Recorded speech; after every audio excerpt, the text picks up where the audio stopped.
Welcome, everyone, to the Global Mindfulness in Education Conference. I'm really excited to introduce you today to Nimrod Sheinman. He is based in Israel and is one of the world's mind-body experts.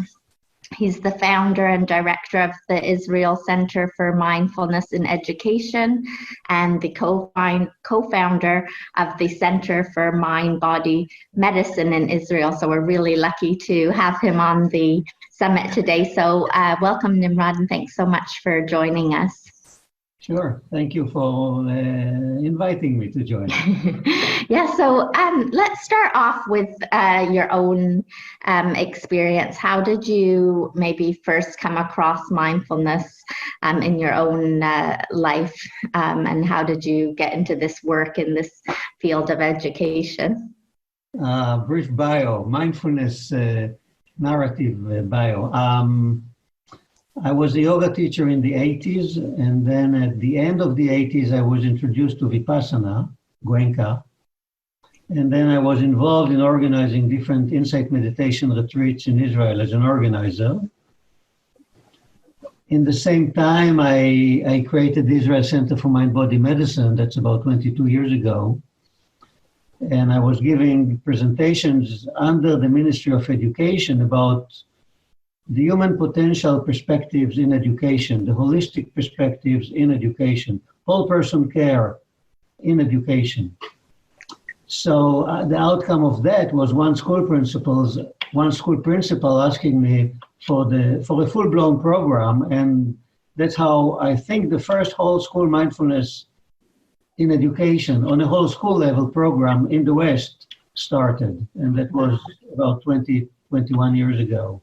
Yeah. And now we have more than one model in Israel. Most of them are slanted towards the whole school model, yeah, which is more challenging but more promising for the future of education. Yes, I think it's wonderful. I've read some of the research around the program in Israel, which was really positive. And I forgot to mention Nimrod's one of the founders of the Soul of Education, which is a group that's bringing together educators from all around the world that are bringing mindfulness into schools and educational institutes. So he's going to not only tell us about what's happening in Israel, but also kind of give us a global picture of what's happening with different countries and different mindfulness programs that are happening around the world. So, Nimrod, tell us a little bit about what's happening in Israel at the moment. Is mindfulness being very accepted into schools, or is it still something that only certain schools are looking at? I think my first response will be just to sort of declare that education in Israel is very westernized, like in the States, in Europe, in Australia, in England, etc. But somehow in Israel there's more openness for creative innovations, not only in education, in high tech and in different aspects. Yeah. And somehow I think that what created the windows of opportunities to mindfulness in education and to different project leaders now working in the field, about 5 different mindfulness in education projects, and more than 5 research projects. Okay. And that's developing, and even in Israeli schools of education, we have quite a few, even though it's a small country, but in Tel Aviv University School of Education, in Haifa University School of Education, in another Tel Aviv College of Education, and in about 5, 6, or 7 education institutes for training the future teachers, mindfulness and contemplative pedagogies and and holistic perspectives in education are there, beginning. Oh, that's Some wonderful. more Yeah. advanced, some just beginning, and so that's unusual. Yes. That's in the last 5 years. Okay. Wow. Yeah, that's wonderful, because I think if you're really going to create, a huge change, it has to start with teacher training, teachers becoming comfortable with using these techniques themselves. So hearing that it's in the teacher training schools is really wonderful. So what are some of the challenges that people in Israel may face trying to bring in mindfulness into education? It's less to make the point across. It somehow happened that mindfulness is relatively known, is relatively considered unweird, is relatively respected. Yeah. In education, and it's growing, the awareness of the word.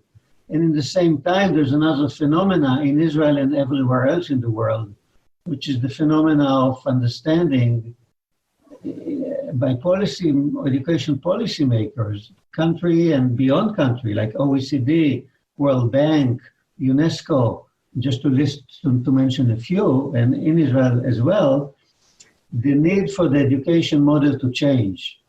And the need for the education model to change is not in order to give more knowledge, but in order to give more skillfulness, or to enhance competencies and skillfulness and values in school. And all over the world, Israel included, there's the awareness which we didn't have 5 years ago, to such an extent that there is almost, I would say, a world global agreement that education need to change fast, because the world is changing fast, and we need to catch up with the world. And the catch up is not by giving more information, but by training and giving competencies, skills, and values. And mindfulness is, as far as I've found from all my brainstorming and research and collaboration and conferences and readings and dialogues all over the world, I think it looks like mindfulness is one of the main, definitely one of the major instruments or pedagogies through which we can enhance quite a few significant values if we do it right, significant competencies if we do it well, significant skillfulness and resiliencies and mind-body health, just to name a few of the outcomes of mindfulness. And we don't have many competing pedagogies in the world that I've seen that can do that in school context with children and young adults. So that's a unique, almost a unique situation in time where policymakers are saying something, and they are policymakers. They look at education, they analyze the situation, they look at the world, they analyze the world, and they say, oh my God, education is not doing what it should do. That should change. Now, the policymakers, from my understanding, are not able, and they shouldn't be able to say, how do we accomplish what they envision needs to happen? And mindfulness can tell them, can show them, this is we understand you. Thank you for the backup. This is how it can be done. So that's a very unique opportunity, and I think that's the background not only in Israel, but in New Zealand, in Bhutan, in India, in England, in Canada, in the US, in Austria, in Holland, in Denmark, in Australia, New Zealand, if I didn't count them before. All those are countries, in Thailand, in South Korea.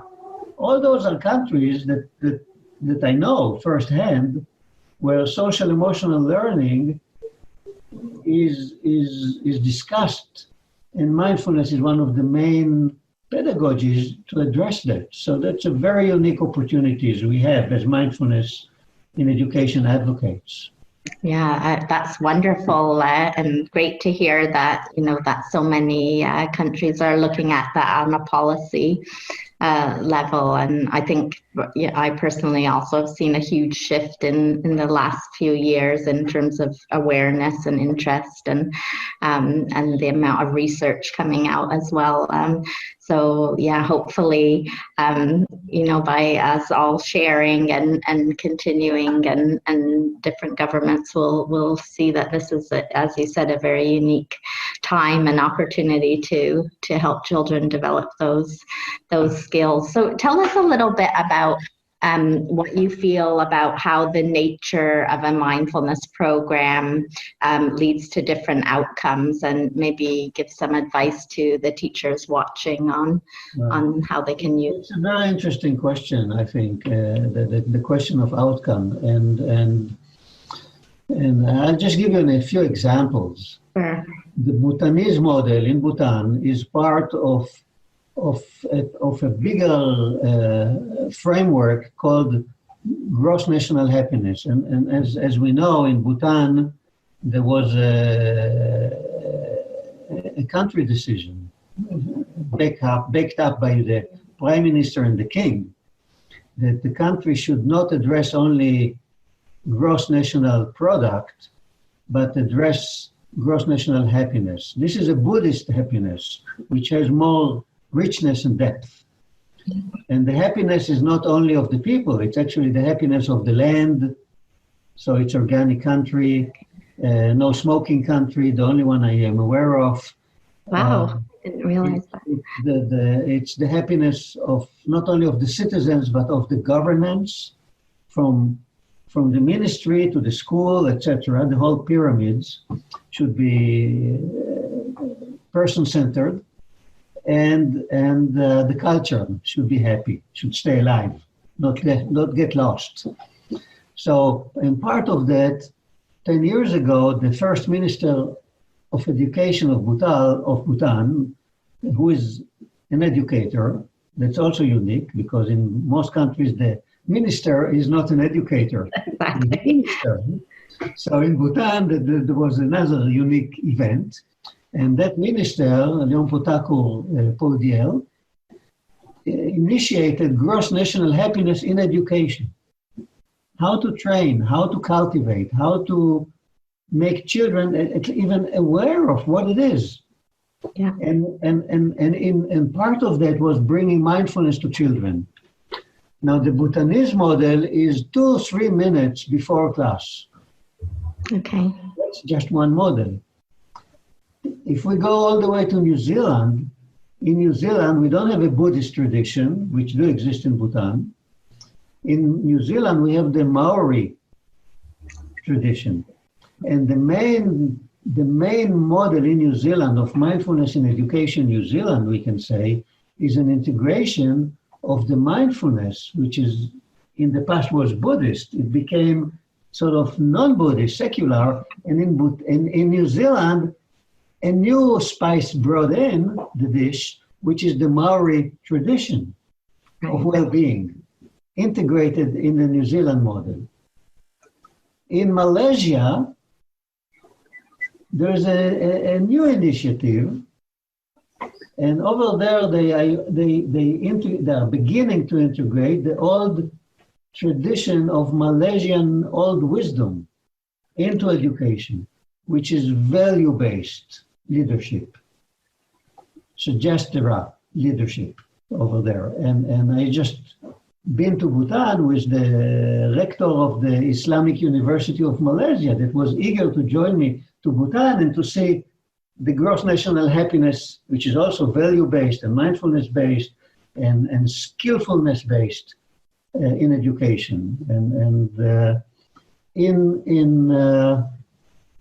some countries, the teacher education is the main vehicle. In some countries, even in the States, as we know, Mindful School and other very good projects are not whole school. They teach teachers, and each teacher is taking it to his own classroom, which is also a very good way to pollinate the field. And it's integrated into the American education culture without Maori tradition or necessarily Buddhist tradition or Malaysia traditional old wisdom. In Israel, in some schools, in the past, in Israel we have a few education divisions. We have the secular education and we have the religious schools, which are Jewish. Yes. And they actually, some of them, were interested to incorporate mindfulness.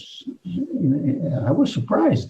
And they were incorporating mindfulness, and they thought, empirical, non-research, that the morning Jewish prayer of the children is stronger, I'm quoting a school principal, thanks to the mindfulness add-on training. Yeah, interesting. Yeah, so very interesting to hear all these different. So in Bhutan, it says 3 minutes before class. Okay.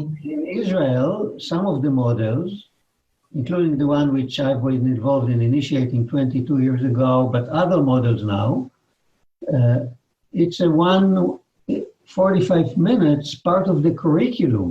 Right. If we go to England, it's a 45 minutes part of the curriculum, but only for 9 weeks. That's another model, better than nothing, but it's only for 9 weeks. In Israel, it's for 30 weeks, year after year after year. So a child begins to receive it at the age of 6, first grade, and he keeps having it as part of the curriculum 45 minutes once a week for 6 years. That's different than 2 minutes before class, occasionally, etc. Each model is different. In some places, even in the States, it's more like mind up. Yes. It's more integrated in brain understanding and research. And in other places in the States, there's much more yoga involved in the mindfulness training. So obviously, with yoga, we have more movement. If we'll ask the children, did you teach what you've learned to anyone? If we motivate them to teach, because we teach best what we most need to learn. So it's great to teach the children to teach. Exactly. And if you motivate them to give it a try, give it a shot. So with the yoga in the States, they told us, yes, we showed and we invited our grandparents to do a little sun salutation. Okay. And with the mind up, there's no way they will not be able to teach that. They will be able to teach about the amygdala and the and the frontal cortex. So the outcomes are different, and it's great that we have different outcomes. Yeah, I think it's wonderful, yeah. In my bias, we have the MBSR. That's how it started in a way in the West. MBSR put mindfulness on the map. And that's sort of, I call it Vipassana-based therapeutics. Okay. Like yoga therapy, this is Vipassana therapy. We call it MBSR, MBCT, etc. But and it's quite specific. It's 8 weeks, more or less, with a few variations. But it's quite boxed. It's a model. And with mindfulness in education, we are out of the box again. So many varieties, so many integrations, so many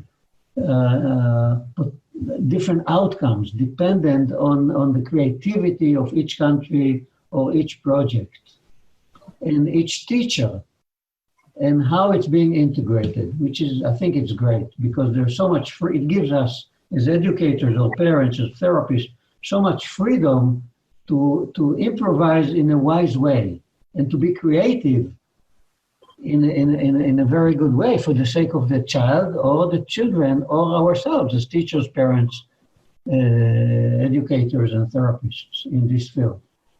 Yeah, I love that, and like as you said, the flexibility really to to do what works in that context or with that culture and that particular school or classroom or child. So yeah, really wonderful to hear all those different examples that you've come across in your research and your travels and all the work that you're doing. So Nimrod, tell us maybe what are the kind of challenges that you see on a global level of bringing this movement forward even further?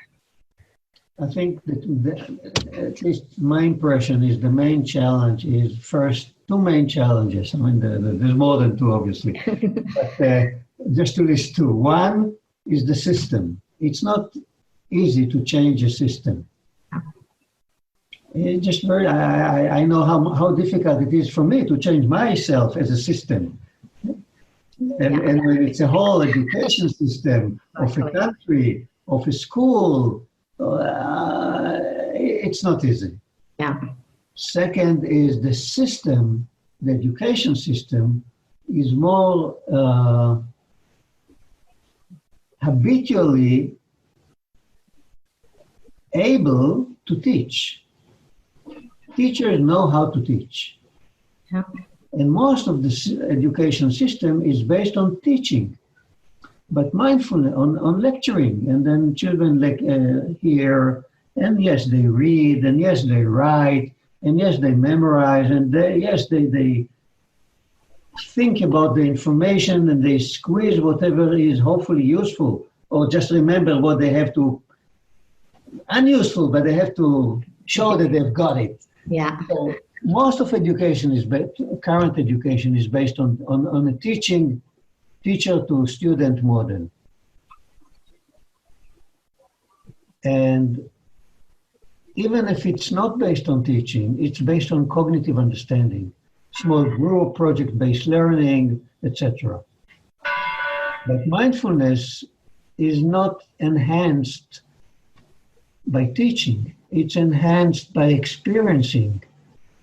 So that's a very shift. It looks like a small shift, but I think it's a big shift, where the teacher is not teaching, he's inviting the students to experience, and he's skillful to invite them in a way that they cannot refuse. And if they cannot refuse, they will be inspired to follow some wordings, but not in order to be told something or to remember. It's the words will lead them, invite them to a voyage, to a journey, and the end of the journey will be an experience.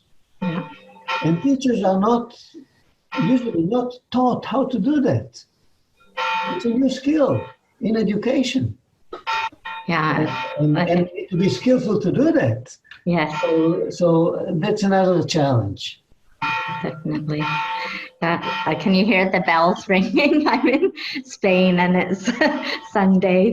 The church bells are ringing, but we were right next to a church. So yeah, it's a really interesting and again, like coming back to the teacher training, I think that's so important. So before we finish today, do you want to share anything else with us about what's happening in Israel or globally, and perhaps also any events or I know you're running a trip to Bhutan in December, so our participants might be interested in attending that.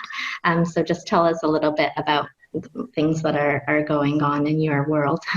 I think and that's my private interest in a way, but I think it should be non-private. It should be all of us. Exactly.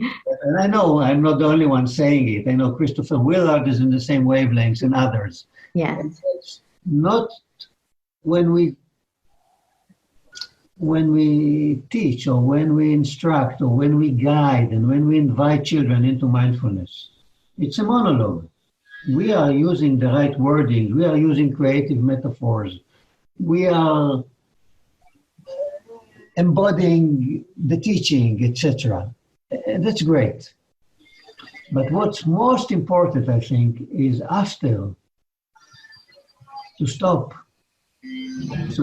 talking and invite the children to express. And that's something that we need to do as much as we can, not only to give them a good, great experience or good enough experience, but to, with adults, we call that inquiry. So not to forget the strength and the importance of the inquiry, not in order to inquire or cross-examine, but to make it another habit, which is to balance them silent and we instructing and guiding and doing it well. Now we are silent and we invite them to teach us what they have learned, what they have experienced, how they think they could use it, how they remember they have used it, and to keep asking those questions and be quiet and let them talk. So important. Us how to teach. So we teach, and then they teach us what they've learned, and that can teach us how to do it better. It's like a feedback loop, and not to remember that feedback loop. Yeah, so important to listen to children. I completely agree. They're the best teachers for all of us. Well, thank you. So just tell us a little bit about this trip to Bhutan, because I think some people watching will be interested. Bhutan is an intriguing country, not only because of mindfulness, but we are in mindfulness, and mindfulness is prevalent in education. Bhutan is a unique country because the culture is still relatively almost unspoiled. It's like in many countries we have more West. Yes.